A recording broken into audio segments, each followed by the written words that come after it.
कि मुझे बिहार से, महाराजगंज से बेरोजगारी को दूर करना है।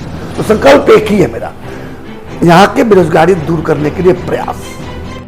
15-20 रुपये कमाने के लिए उसको सूरत नहीं जाना पड़ेगा या नोएडा नहीं जाना पड़ेगा, घर के पास ही उसको रोजगार मिलेगा। कैसे मिलेगा? घर के पास ही उसको कल कारखाने लगाने होंगे, उद्योग के धंधे के उपाय देना पड़ेगा, लघु उद्योग को, कुटीर उद्योग को बढ़ावा देना होगा। अच्छा, क्या लगता है महाराजगंज लोकसभा में अभी तक यहाँ के जो सांसद रहे हैं, विगत वर्षों में अभी तक महाराजगंज के लिए कुछ बेहतर विकास नहीं किए हैं? जैसे मानते हैं कि महाराजगंज में कभी डिग्री कॉलेजेस पर बात नहीं हुई होगी, कभी एजुकेशन सिस्टम पर बात नहीं हुआ होगा, आज तक सदन में ऐसा देखा गया। मैं भारतीय जनता पार्टी में रहा हूँ और मोटा मोटी मोदी जी का बहुत बड़ा प्रशंसक रहा हूँ। बिल्कुल, आज भी मैं उनका आलोचक नहीं हूँ, क्योंकि बाकी सब काम उनके मुझे पसंद है। नमस्कार, आप देख रहे हैं अपना बिहार और मैं हूं आपके संग विवेक। देखिए, हमारी मौजूदगी अभी महाराजगंज लोकसभा में है और महाराजगंज लोकसभा में जब से एक नाम सामने आया है तब से महाराजगंज में कुछ भूचाल मचा हुआ है। जी आप बिल्कुल सही सुन रहे हैं, सचितानंद राय। 2-3 दिन पहले आपने एक लाइव कॉन्फ्रेंस आपने सुना होगा, जिस कॉन्फ्रेंस में आपको सुनने को मिलेगा या आपने सुना भी होगा कि निर्दलीय प्रत्याशी के रूप में उभर कर आ रहे हैं सचितानंद राय जी। हमारे साथ हैं सर, बहुत बहुत स्वागत है आपका। धन्यवाद। पहले आज हम लोग जनता की कुछ राय भी आपके समक्ष रखेंगे। महाराजगंज में हम लोग जब विजिट किए, क्षेत्र में जब लोगों के पास हम लोग गए, तो लोगों के द्वारा ये साफ तौर पे कहा गया कि विगत वर्ष में हमारे जो सांसद क्षेत्र के हैं उनके द्वारा क्षेत्र में कभी आवागमन नहीं होता है, लोगों के सुख दुख में कभी जाते नहीं है।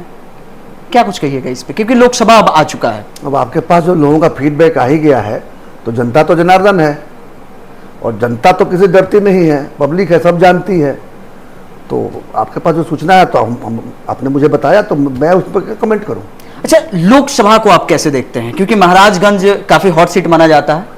यहाँ पे अगर वोट की बात करते हैं तो भूमिहारों की जो वोट है काफी अधिक है और इस पैमाने पर अगर देखी जाए तो अभी तक बीजेपी के जो प्रत्याशी हैं वो 2 साल यहाँ 2 बार विगत वर्षों में रह चुके हैं और उनके सामने अभी तक कोई कैंडिडेट विपक्ष वाला आया नहीं है। लेकिन अब एक कैंडिडेट जो है जिनका नाम सामने आ रहा है वो है सचितानंद राय। अब लोगों में एक लहर है, कह रहे हैं कि भाई कोई तो सामने है, तो इसको कैसे देखते हैं आप? देखिए, मैंने कहा, मैंने पब्लिक सब जानती है और जनता जनार्दन है, जनता मालिक है। आज अगर उनका स्नेह हमारे साथ है तो मैं किसी दल से मैं निर्दल हूं, कोई फर्क नहीं पड़ता है। मैं आजमा कर देख लिया है। जो हमारे मतदाता थे एमएलसी चुनाव में, एक बार दल के साथ था तो 52% स्नेह मिला, बिल्कुल, और जब मैं निर्दल हो गया तो 56% स्नेह मिला। तो ये स्नेह जो है ये किसी दल पर डिपेंडेंट नहीं होता है। हाँ, निश्चित रूप से जब आप किसी बड़े दल से आते हैं तो जो आपका जो बड़ा नेता होता है उसका चेहरा भी एक कारक होता है, फैक्टर होता है। लेकिन स्थानीय स्तर पर अगर आपकी छवि सामने वाले प्रत्याशी से तुलनात्मक रूप से बहुत ज्यादा हो अगर, तो जो बड़े नेता होते हैं थोड़े समय के लिए बैकग्राउंड में चले जाते हैं। मेरा ये मानना है कि महाराजगंज की जनता ने जितना स्नेह मुझे दिया है, आज जिस तरह से हर पंचायत में जो वहाँ के स्थानीय लीडर हैं, जिनको वार्ड साहब लोग हम लोग कहते हैं जी, तो वार्ड साहब लोग क्या है, छोटे छोटे टोलों के वो लोग चुने हुए प्रतिनिधि हैं। उनका स्नेह मेरे पास में बाल्टी में भर भर के मिला है और आज हमारे संपर्क में है। तो बड़े चुनाव जो होते हैं हमेशा जो है सो कहते हैं कि कार्यकर्ता और सहयोगी जिताते हैं, नेता नहीं जिताता, कोई बड़ा नाम नहीं जिताता, पैसा नहीं जिता सकता। तो मेरे पास वो है। वैसे हमारे पास मित्र सहयोगी हैं जो कि स्थानीय स्तर पर मेरा स्तंभ बन के काम करने को तत्पर है और वो सब मेरे साथ में पर्सनल डे टू डे संबंध है। मैं जीत के 6 साल साथ में रहा था, इसीलिए दूसरी बार जब निर्दलीय हुआ तो भी मुझे 56% वोट मिला। और कई बार तो लोग कहते हैं कि आपको चुनाव लड़ने की क्या जरूरत है, नामांकन कर दीजिए, जीत जाइएगा। ये बहुत बड़ी बात है। बिल्कुल, मुझे इस बात का घमंड नहीं है, इस पर मेरा सर झुक जाता है कि भाई इतना स्नेह मैं कैसे उसके लायक बन के दिखाऊंगा। मैं एक ही काम करता हूँ, मैं प्रयास करता हूँ। अच्छा, क्या लगता है महाराजगंज क्षेत्र में जितना विकास होना चाहिए उस तरीके से महाराजगंज क्षेत्र में विकास दिख नहीं रहा है? लेकिन जब क्षेत्र के लोग जहां तहां जब राय बात होता है, वहां हमारी भी टीम जब जाती है तो लोगों के द्वारा ये कहा जाता है कि भाई क्षेत्र में कुछ तो विकास ही नहीं हुआ है। क्या लगता है महाराजगंज? देखिए, महाराजगंज तो बहुत पिछड़ गया, इसमें कोई संदेह नहीं कि महाराजगंज में विकास का प्रयास ही नहीं हुआ है। लेकिन ये केवल महाराजगंज तक सीमित नहीं है। बहुत आजकल हम टीवी पर देखने मिलता है कि हम लोग इतनी बड़ी इकोनॉमी हो गए, 2030 तक इतनी बड़ी हो जाएंगे, 2047 तक इतनी बड़ी हो जाएंगे, विश्व गुरु बन जाएंगे। अभी G20 का समिट हुआ था, उसमें लग रहा था कि बस मैं ही मैं हूँ, मैं ही मैं हूँ, दूसरा कोई नहीं वाली बात था। ये सब देख कर अच्छा लगता है। भारत की ख्याति बढ़ी है विदेशों में भी, कूटनीति में भी हम लोग, मुझे लगता है कि ठीक ठाक ही कर रहे हैं। प्रधानमंत्री जी एक वैश्विक स्तर पर उनका नाम जो आ रहा है, तो निश्चित रूप से भारत के प्रधानमंत्री के रूप में आ रहा है, तो अच्छा लगता ही है। सुनते हैं कि पश्चिम में और दक्षिण में बहुत विकास हुआ है, वो भी अच्छा लगता है कि चलो देश का विकास हो रहा है। लेकिन जो दुख देता है, जो बहुत अधिक दुख देता है, हालांकि प्रधानमंत्री कई बार है कि जब तक पूर्व के राज्यों को विकसित नहीं करेंगे तब तक जो है विकास भारत विकसित नहीं होगा। लेकिन 10 वर्षों में तो मैंने प्रधानमंत्री जी को पूर्व के राज्यों को विकसित करते हुए करने का प्रयास करते हुए नहीं देखा है। प्रयास तो दूर की बात है, एक बैठक तक करते हुए नहीं देखा है कि बिहार या बंगाल जैसे राज्यों को के बच्चों को एक अच्छा भविष्य मिले, इनको रोजगार मिले, घर के पास रोजगार मिले और पलायन न करना पड़े। ये एक बहुत बड़ी व्यथा है मेरे मन में।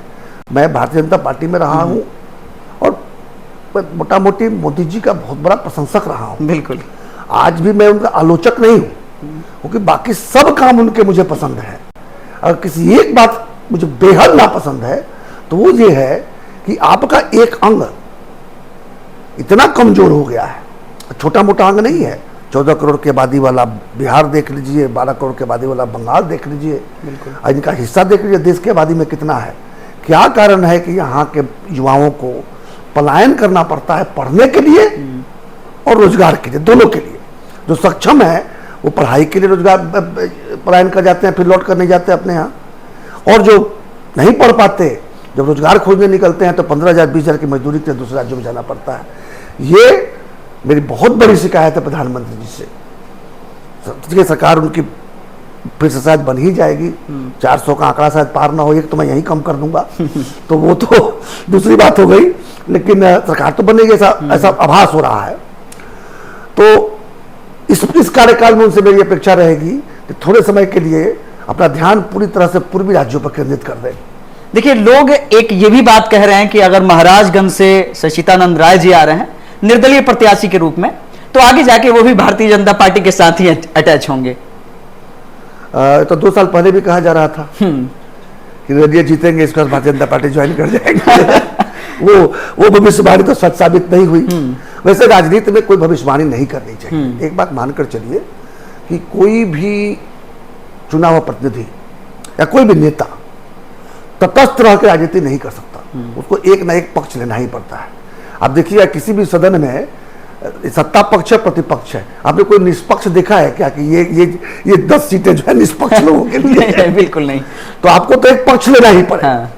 अब वो कौन सा पक्ष लेंगे ये तो आज मेरे दिमाग में नहीं है, इसलिए भविष्यवाणी जो दूसरे कर रहे हैं वो भी गलत है और मैं भी करने की कोशिश नहीं करूंगा। अच्छा, क्या लगता है महाराजगंज लोकसभा में अभी तक यहाँ के जो सांसद रहे हैं विगत वर्षों में अभी तक महाराजगंज के लिए कुछ बेहतर विकास नहीं किए हैं? जैसे मानते हैं कि महाराजगंज में कभी डिग्री कॉलेजेस पर बात नहीं हुई होगी, कभी एजुकेशन सिस्टम पर बात नहीं हुआ होगा आज तक सदन में, ऐसा देखा गया है?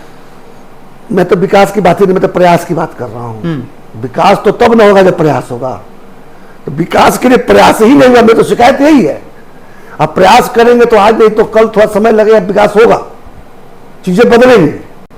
देखिए, मैं तो विज्ञान का छात्र रहा हूं। अब विज्ञान का छात्र को पहला एक चीज याद रखता है, वो है न्यूटन के नियम, Newton laws of motion. First law, second law, third law. First law बड़ा क्लियर है, उसको कहते हैं जड़ता का सिद्धांत। जड़त्व के सिद्धांत, जड़ता का सिद्धांत, law of inertia. Law of inertia, बिल्कुल। उसमें क्या होता है, साफ लिखा है यदि कोई वस्तु स्थिर है तो स्थिर रहेगी, या गतिमान है तो सरल रेखा में समरूप गतिमान रहेगी तब तक जब तक उसमें कोई बाहरी बल ना पड़े। वो बाहरी बल ही तो प्रयास होता है। तो आपने जब प्रयास ही नहीं किया तो इनर्शिया से निकले बाहर कैसे, जड़ता खत्म कैसे हो? मैं ये महाराजगंज के भी परिप्रेक्ष्य में आता है और बिहार के परिप्रेक्ष्य में भी आता है। बिल्कुल। तो ये प्रयास ही नहीं हुए हैं, तो मेरी शिकायत वहां है। दूसरी बार अगर प्रयास भी करेंगे तो दूसरा सिद्धांत गजब का है, वो कहता है आवेग परिवर्तन की दर लगाए गए बाह्य बल के समानुपाती होता है और उसी दिशा में होता है जिस दिशा में प्रयास किया जाता है, डायरेक्टली प्रोपोर्शनल। बिल्कुल। तो विकास की दिशा में प्रयास कीजिएगा, चूंकि बहुत पिछड़े हैं तो बहुत जोर से प्रयास कीजिएगा, तब जाके गति आएगी, विकास देखने को मिलेगा। महाराजगंज के लिए अंतिम सवाल रहेगा, महाराजगंज के लिए क्या, किन मैनिफेस्टो पर आप उतरिएगा? क्योंकि लोग 10 साल देखे हैं और 10 सालों में लोगों को किसी प्रकार का विकास देखने को नहीं मिला है। लोगों के पास कोई विकल्प भी नहीं है। अब एक चेहरा जो है वो सामने आ रहा है, तो किन मैनिफेस्टो पर आप सामने मैनिफेस्टो में देखता हूं ना 10 संकल्प, 20 संकल्प, 50 संकल्प, तो मुझे लगता है कि ये सब जो है सो केवल गप है। एक संकल्प याद ही नहीं रहेगा। ये 7 निश्चय जो लिए थे नीतीश जी, आज पूछिएगा तो 7 निश्चय गिना नहीं पाएंगे। बोर्ड पर आ गया होगा, क्योंकि जितनी ज्यादा संख्या होगी उतना याद करना कठिन होगा। इसलिए संकल्प तो 1, 2 या 3 मैक्सिमम होना चाहिए। मेरे दिमाग से अगर महाराजगंज की बात करें या बिहार की बात करें, तो जो विषय उठाना चाहिए वो है बेरोजगारी। केवल एक संकल्प ले लीजिए कि मैं बिहार से या महाराजगंज से बेरोजगारी खत्म करने का प्रयास करूंगा। अब बेरोजगारी कैसे खत्म होगी? बेरोजगारी खत्म करने के लिए छात्र है उसको अच्छी शिक्षा देनी पड़ेगी, तभी वो रोजगार के योग बनेगा, है ना। बीमार पड़ेगा तो उसे स्वस्थ रखना पड़ेगा, उसे स्वास्थ्य सिस्टम ठीक करना पड़ेगा, तभी जाकर रोजगार के योग्य बनेगा। अगर पढ़ लिख लिया तो उच्च शिक्षा के लिए आपको व्यवस्था करनी पड़ेगी। इंजीनियरिंग कॉलेजेस खोलने पड़ेंगे, मेडिकल कॉलेजेस खोलने पड़ेंगे, ताकि वो उच्च शिक्षा भी प्राप्त कर सके। और जब वो रोजगार करने जाएगा तो बहुत ज्यादा पढ़ लिख लेगा तो दुनिया में कहीं भी जा सकता है। लेकिन अगर बहुत ज्यादा नहीं तैयार हो पाया, तो प्रशिक्षित हो गया और उसको 15,000 20,000 जो आज कैसे बता रहा हूँ, बाद में और बढ़ेगा, कभी 5,000 ही बहुत हुआ करता था, आजकल 15-20,000 एक मजदूर का रेंज हो गया है। तो 15-20,000 रुपये कमाने के लिए उसको सूरत नहीं जाना पड़ेगा या नोएडा नहीं जाना पड़ेगा, घर के पास ही उसको रोजगार मिलेगा। कैसे मिलेगा?